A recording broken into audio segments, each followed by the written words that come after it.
تمام تعریف اللہ کے لیے ہے جس نے امت کو دین اسلام سے نواز کر عزت بخشی۔ میں اس پاک ذات کی اس کے عظیم احسانات و انعامات پر حمد کرتا ہوں۔ میں گواہی دیتا ہوں کہ ایک اللہ کے سوا کوئی معبود برحق نہیں، اس کا کوئی شریک نہیں، جس نے اپنے بندوں کو اپنی اور اپنے رسول کی فرما برداری کا حکم دیا اور گناہوں و خطاؤں کے گڑھے میں گر کر اس کے حکم کی خلاف ورزی سے روکا۔ اور میں گواہی دیتا ہوں کہ ہمارے سردار اور نبی محمد اللہ کے بندے اور رسول ہیں جو مخلوقات کے لیے رحمت بنا کر بھیجے گئے، جن کی کامل ہدایت صاف ستھری سنت کی گواہی دلوں، عقلوں، زبانوں اور قلموں نے دی ہے۔ اے اللہ، درود و سلام نازل فرما اپنے بندہ اور رسول محمد پر، ان کے آل و اصحاب پر جو نیک اور نشان راہ ہیں، ایسا درود و سلام جو سلسلہ شب و روز کے ساتھ دائمی ہو۔ اما بعد، اللہ کے بندو، اللہ کا تقوی اختیار کرو، اس کے لیے دین کو خالص کرو اور عمل کو بہتر بناؤ، اس کی طرف رجوع کرو، اس کے سامنے کھڑے ہونے کو یاد کرو جس دن دل اور نگاہیں الٹ پلٹ جائیں گی، جس دن کی مال اور اولاد کچھ کام نہ آئے گی، لیکن فائدہ والا وہی ہوگا جو اللہ کے سامنے بے عیب دل لے کر جائے گا، جس دن کوئی شخص کسی شخص کے لیے کسی چیز کا مختار نہ ہوگا اور تمام تر اختیار اس روز اللہ ہی کے ہوں گے۔ مسلمانوں، جب بندوں پر رب کی نعمتیں زیادہ ہیں، اس کے احسانات متنوع ہیں، اس کی نوازشیں عظیم ہیں، تو یہ ایک ایسی شکر گزاری کی موجب ہیں جس کے بعد مزید نعمتیں حاصل ہوں گی۔ اللہ کے درست دین اور صراط مستقیم کی ہدایت کی نعمت کے بعد سب سے عظیم نعمت وہ معزز ربانی نعمت ہے جو اس معزز نبی کی بعثت سے حاصل ہوئی، جو بندوں کو اس کی عظیم کتاب کی آیتیں پڑھ کر سناتے ہیں، انہیں گناہوں سے پاک کرتے ہیں، بشرط یہ کہ وہ نبی کی پیروی کریں اور انہیں جن باتوں کا حکم دیا اور جن باتوں سے منع کیا ان کو مانیں۔ وہ رسول بندوں کے رب کی طرف سے نازل کردہ کتاب کے مطالب و احکام بیان کر کے انہیں اس کی تعلیم دیتے ہیں، ان کے لیے اس کی شریعت کو واضح کرتے ہیں جو اس نے مومنوں کے لیے مقرر کیا ہے۔ اس طرح انہیں وہ گمراہی سے بچاتے ہیں جس میں پڑے ہوئے تھے اور انہیں تاریکی کے بعد روشنی دکھاتے ہیں۔ اللہ نے فرمایا، بے شک مسلمانوں پر اللہ تعالی کا ایک بڑا احسان یہ ہے کہ انہی میں سے ایک رسول بھیجا جو انہیں اس کی آیتیں پڑھ کر سناتے ہیں، انہیں پاک کرتے ہیں، کتاب و حکمت سکھاتے ہیں۔ یقیناً یہ سب اس سے پہلے کھلی گمراہی میں تھے۔ بے شک نبی صلی اللہ علیہ وسلم اپنے رب عز و جل کی طرف سے اپنی قوم کے لیے انہی کی زبان میں بھیجے گئے۔ آپ ان کے نزدیک متہم نہیں تھے اور نہ وہ آپ سے اخذ کرنے سے کتراتے تھے۔ آپ ان کے لیے غایت درجہ خیر خواہ تھے، ہر اس چیز کی کوشش کرتے جس میں ان کے حالات کی درستی اور ان کی سعادت و نجات ہے۔ آپ کو وہ چیز گرا گزرتی جو انہیں گرا گزرتی، ان کے لیے خیر پسند کرتے، ان تک خیر پہنچانے کی حد درجہ کوشش کرتے، ان کی ہدایت کے حریص تھے، ان کے لیے شر کو ناپسند کرتے، اس سے انہیں متنفر کرتے۔ یہ سب اس لیے کہ آپ ان کے لیے حد درجہ مشفق، مہربان اور نرم تھے۔ اللہ نے فرمایا، تمہارے پاس ایک ایسے پیغمبر آئے جو تم میں سے ہیں جن کو تمہاری مضرت کی بات نہایت گرا گزرتی ہے۔ نیز اللہ نے فرمایا، ہم نے آپ کو تمام جہانوں کے لیے رحمت بنا کر بھیجا ہے۔ ابن عباس رضی اللہ عنہ کہتے ہیں، جیسا کہ ابن جریر نے روایت کیا ہے کہ جس نے آپ صلی اللہ علیہ وسلم کی پیروی کی اس کے لیے آپ دنیا و آخرت میں رحمت ہیں، اور جس نے آپ کی پیروی نہیں کی اسے زمین میں دھسا دیا جائے گا اور اس پر پتھر کی بارش ہوگی جو سزا پچھلی امتوں کو ملی۔ اس لیے اپنی امت پر آپ صلی اللہ علیہ وسلم کا حق تمام حقوق پر مقدم ہے۔ اس میں سر فہرست اس بات پر ایمان ہے کہ آپ صلی اللہ علیہ وسلم خاتم الانبیاء ہیں، آپ کے بعد نہ کوئی نبی ہے نہ رسول۔ اللہ نے فرمایا، محمد تمہارے مردوں میں سے کسی کے باپ نہیں، لیکن آپ اللہ کے رسول اور خاتم الانبیاء ہیں۔ اسی طرح اس بات پر ایمان لانا کہ آپ شفاعت کبریٰ والے ہیں جس سے اولو العزم رسول دستبردار ہو جائیں گے۔ اللہ کے بندو، امت پر آپ صلی اللہ علیہ وسلم کے حق میں سے آپ کی محبت ہے، ایسی محبت جو باپ، بیٹے اور تمام لوگوں کی محبت پر فائق ہو، جیسا کہ حدیث میں آیا ہے۔ بخاری اور مسلم نے اپنی صحیح میں روایت کیا ہے کہ آپ نے فرمایا، تم میں سے کوئی اس وقت تک مومن نہیں ہو سکتا جب تک میں اس کے نزدیک اس کے بیٹے، اس کے باپ اور تمام لوگوں سے زیادہ محبوب نہ ہو جاؤں۔ اور جیسا کہ اس حدیث میں آیا ہے جسے امام بخاری نے اپنی صحیح میں روایت کیا ہے، اور عمر بن الخطاب رضی اللہ عنہ نے نبی صلی اللہ علیہ وسلم سے کہا، اے اللہ کے رسول، آپ مجھے ہر چیز سے زیادہ محبوب ہیں سوائے میری جان کے۔ آپ نے فرمایا، نہیں، قسم اس ذات کی جس کے ہاتھ میں میری جان ہے، یہاں تک کہ میں تمہاری جان سے بھی زیادہ محبوب ہو جاؤں۔ اس پر عمر رضی اللہ عنہ نے آپ سے کہا، اب اللہ کی قسم، آپ میری جان سے بھی زیادہ محبوب ہیں۔ آپ صلی اللہ علیہ वसल्लम ने फरमाया, ऐ उमर, अब तुम कामिल ईमान वाले हुए। आप सल्लल्लाहु अलैहि वसल्लम की मोहब्बत में जो सादिक हो उसके लिए जरूरी है कि मोहब्बत की अलामत उस पर जाहिर हो, नहीं तो ऐसा दावा होगा जिस पर कोई दलील नहीं। और मोहब्बत के दावे की सच्चाई पर दलालत करने वाली बुरहान चंद अलामतों और निशानियों में जलवागर होती है। उनमें अहम तरीन ये है कि आप सल्लल्लाहु अलैहि वसल्लम की इख्तिदा, आपकी सुन्नत पर अमल, तंगी वो आसानी और पसंदीदा वो नापसंदीदा हर एक मामले में आपके आदाब से आरास्ता होना, ख्वाहिश नफ्स पर आप सल्लल्लाहु अलैहि वसल्लम के अमल को तरजीह देना, आपके दीन की मदद करना, आपकी सुन्नत का बचाव करना, आपकी शरीयत का दिफा करना, आप सल्लल्लाहु अलैहि वसल्लम का बकसरत जिक्र करना, क्योंकि जो जिस चीज से मोहब्बत करता है उसका बकसरत जिक्र करता है। और आप सल्लल्लाहु अलैहि वसल्लम से मिलने का खूब मुश्ताक होना। आप सल्लल्लाहु अलैहि वसल्लम की सच्ची मोहब्बत में से आप पर बकसरत दरूद पढ़ना है। जिसने अल्लाह के नबी सल्लल्लाहु अलैहि वसल्लम पर एक बार दरूद पढ़ा, अल्लाह उसके बदले उस पर 10 रहमतें नाजिल करेगा, जैसा कि सही हदीस में ये साबित है। बतौर खास उन जगहों पर जहाँ दरूद पढ़ना मुस्तहब है, जैसे दुआ के आगाज व इख्तिताम पर, अजान के बाद, आप सल्लल्लाहु अलैहि वसल्लम का नाम आने पर, मस्जिद में दाखिल होने और निकलने पर, जुमा के रोज़ो शब और तशहुद में। अल्लाह के बंदो, आप सल्लल्लाहु अलैहि वसल्लम की मोहब्बत के लवाजिम में से हर मुआमले में आपकी इताअत है। अल्लाह ताला ने इसका हुक्म दिया है, ऐ ईमान वालो, अल्लाह और उसके रसूल की इताअत करो और हुक्म सुनने के बाद सरताबी न करो। और अल्लाह ताला ने खबर दी कि जिसने अल्लाह के नबी सल्लल्लाहु अलैहि वसल्लम की फरमाबरदारी की वो अल्लाह का फरमाबरदार है। जिसने आपकी नाफरमानी की उसने अल्लाह की नाफरमानी की, क्योंकि आप उसी चीज का हुक्म देते हैं जिसका अल्लाह ने हुक्म दिया और उसी चीज से मना करते हैं जिससे अल्लाह ने मना किया। अल्लाह का फरमान है, जिसने रसूल की इताअत की उसने दरअसल अल्लाह की इताअत की। और फरमाया, जो कुछ रसूल तुम्हें दे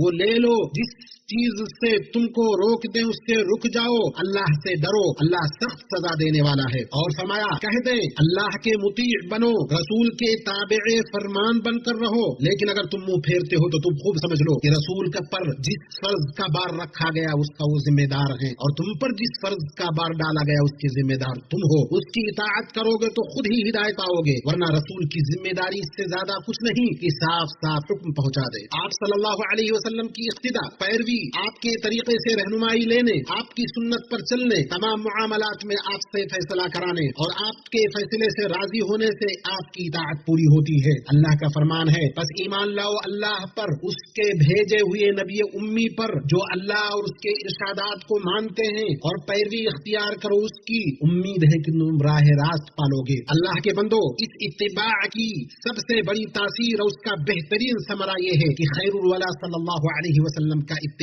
करने वालों को अल्लाह की मोहब्बत नसीब होती है और उनके गुनाह माफ होते हैं। अल्लाह का फरमान है, कह दो अगर तुम अल्लाह से मोहब्बत रखते हो तो मेरा इत्तिबा करो, अल्लाह तुमसे मोहब्बत करेगा, तुम्हारे गुनाहों को बख्श देगा। इसलिए इस समरे की हिफाजत करने, इस शफाफ बदला और करीमाना अजरो सवाब को बरकरार रखने के लिए जरूरी है कि इंसान उस चीज से मुहतात रहे जो उसकी जिद हो या उसमें कमी करे, जैसे कि नबी सल्लल्लाहु अलैहि वसल्लम के हुक्म की मुखालफत करना, दीन में नई चीजें ईजाद करना, आप सल्लल्लाहु अलैहि वसल्लम की सुन्नत को तब्दील करना। अल्लाह ने फरमाया, जो लोग उसके हुक्म की मुखालफत करते हैं उन्हें डरना चाहिए कि उन पर कोई फितना आ जाए या उन पर कोई दर्दनाक अजाब नाजिल हो जाए। हजरत इरबाब बिन सारिया रज़ियल्लाहु अन्हु से रिवायत है कि रसूलुल्लाह सल्लल्लाहु अलैहि वसल्लम ने फरमाया, मैं तुम्हें अल्लाह के तक़वा और हाकिम की समअ व ताअत का हुक्म देता हूँ, चाहे वो कोई हबशी गुलाम ही क्यों ना हो, क्योंकि तुम में से जो मेरे बाद जिंदा रहेगा वो बहुत ज्यादा इख्तिलाफ देखेगा। इसलिए तुम मेरी सुन्नत और हिदायत याफ्ता खुलफाए राशिदीन की सुन्नत को लाजिम पकड़ो, उस पर मजबूती से कायम रहो, उसको अपने दांतों से मजबूती से पकड़ लो।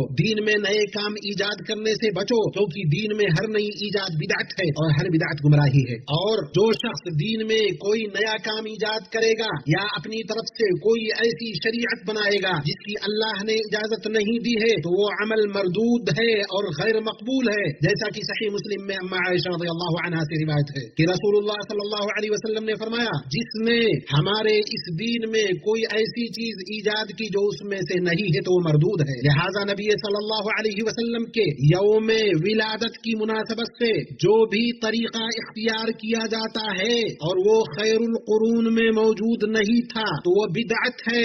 जरूरी है कि उसे उठाकर फेंक दिया जाए, उसे लिया ही ना जाए, गरचे वो उर्फ आम में राइज हो और लोगों ने उसे अच्छा समझ लिया हो और वो लोग उसके आदी हो गए हों, क्योंकि तमाम तमाम भलाई सलफ की पैरवी में है और इस उम्मत के बाद के लोगों की इस्लाह उसी चीज से हो सकती है जिससे इसके पहले लोगों की हुई थी। अल्लाह के बंदो, अल्लाह से डरो, साबित शुदा मशरू अमल को करने की कोशिश करो, बिदअत के पीछे खींचे चले जाने से बचो, क्योंकि इबादत सिर्फ उसी तरीके से हो सकती है जिसे अल्लाह उसके रसूल ने मशरू किया है। अल्लाह हमें और आपको अपनी किताब के तरीके और नबी सल्लल्लाहु अलैहि वसल्लम की सुन्नत से फायदा पहुंचाए। अल्लाह अज़्ज़ व जल से अपने लिए और आप सबके लिए और तमाम मुसलमानों के लिए हर गुनाह की बख्शिश मांगता हूँ। बेशक वो बड़ा बख्शने वाला मेहरबान है।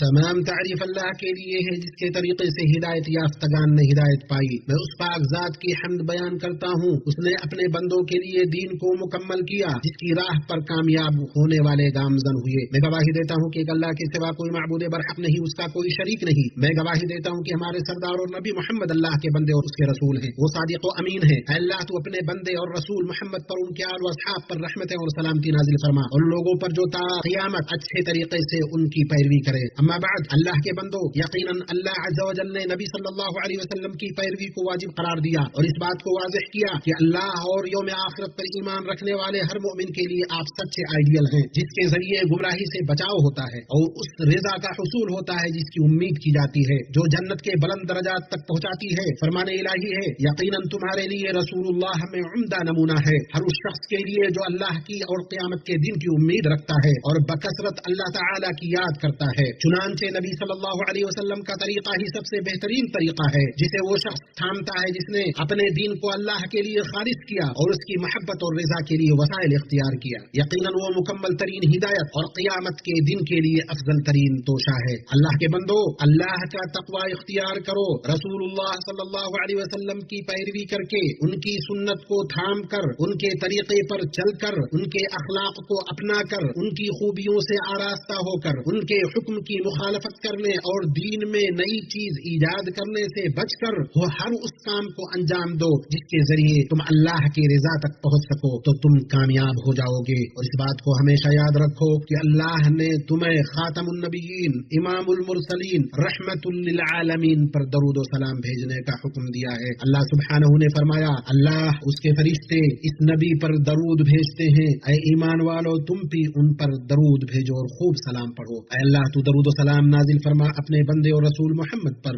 अल्लाह तू राजी हो जा चारों खुलफा अबू बकर, उमर, उस्मान, अली से और तमाम आलो असहाब और ताबईन से और आपकी बीवियों उम्महातुल मुमिनीन से और उनसे जो ताक़ियामत अच्छी तरह उनकी पैरवी करे, और हमसे भी राजी हो जा अपने अफ़ो करम जुदो एहसान से, ऐ अकरमुल अकरमीन। ऐ अल्लाह इस्लाम और मुसलमानों को गलबा अता कर, दीन के किला की हिफाजत फरमा, अपने मुवहिद बंदों की मदद कर, मुसलमानों के दिलों को जोड़ दे, उनकी सफ़ों को मुत्तहिद कर, उनके सरबराहों की इस्लाह कर, हक पर उनके कलिमा को जमा कर दे। ऐ रब्बुल आलमीन, ऐ अल्लाह इस मुल्क को और मुसलमानों के बकिया तमाम मुल्कों को अमन व इत्मीनान का गहवारा बना। अल्लाह हमें अपने वतनों में अमन अता फरमा, हमारे सरबराहों और हुक्मरानों की इस्लाह फरमा, हमारे इमाम वली अम्र खादिम हरमैन शरीफैन की हक से तायीद कर और उनके लिए नेक मुशीर मुहैया कर। ऐ दुआ के सुनने वाले, उन्हें तू उस काम की तौफीक दे जो तुझे पसंद हो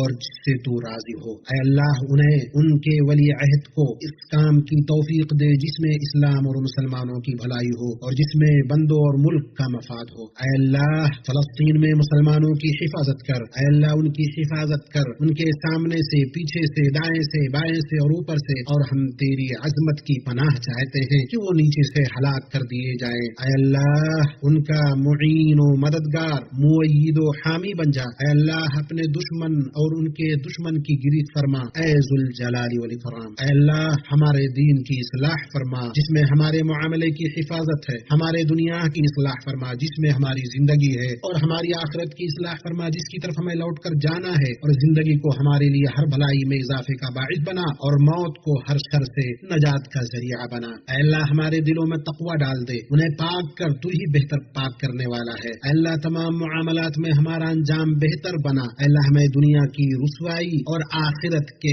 عذاب سے بچا. اے اللہ ہم تیری نعمت کے ختم ہونے، تیری عافیت کے پھر جانے، یک لخت تیرے عذاب کے آ جانے اور تیری ہر ناراضگی سے پناہ چاہتے ہیں. اے اللہ ہمارے مریضوں کو شفا دے، ہمارے مردوں پر رحم فرما، ان چیزوں میں ہمارے آرزوؤں تک پہنچا جو تیری مرضی کے مطابق ہو. اے ہمارے رب ہم نے اپنے اوپر ظلم کیا، اگر تو ہماری مغفرت نہ کرے گا اور ہم پر رحم نہیں کرے گا تو واقعی ہم نقصان پانے والوں میں سے ہو جائیں گے. اے اللہ درود و سلام نازل فرما اپنے بندے اور رسول محمد پر اور ان کے تمام آل و اصحاب پر، والحمد للہ رب العالمین. تمام